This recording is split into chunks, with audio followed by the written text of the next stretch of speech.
Weather Authority local forecast.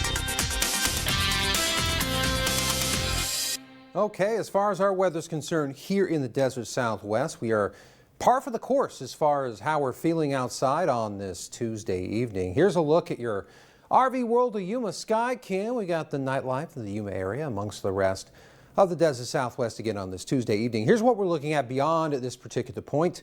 As far as the temperatures are concerned over in the Imperial Valley, for starters, you see we have a potpourri of 70s, high in 70s, low in 80s across the board.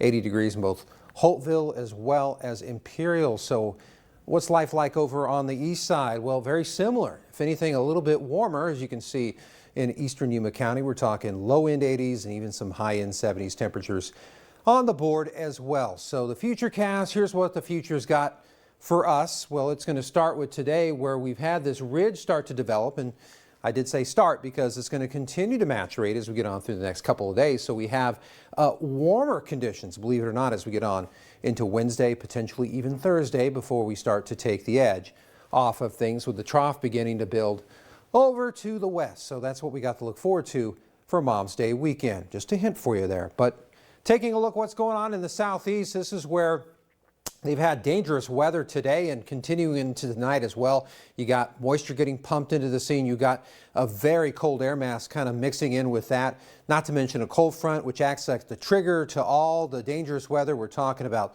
tornado reports, over 300 wind damage reports thus far. So this is a pretty serious deal for those folks over in that part of the country. So certainly thankful that we have the weather we have here in the desert Southwest. 74 degrees by 8 a.m.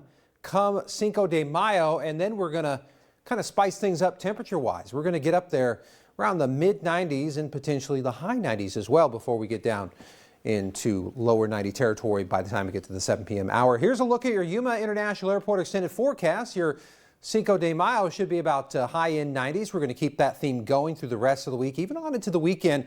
Then we start to take the edge off by Mom's Day. We're talking low to mid-90s, so that's an improvement, albeit a slight improvement. But at this stage of the game, I think we'll take any kind of improvement, to be honest with you. And you can see that we're going to definitely keep the 90s through and through the remainder of the forecast.